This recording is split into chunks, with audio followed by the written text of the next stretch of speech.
This is an imprint female from last year.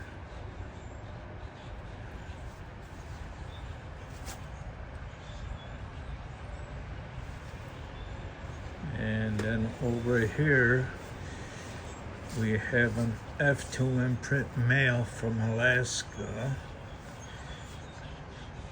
Bred out of an F1 from Alaska.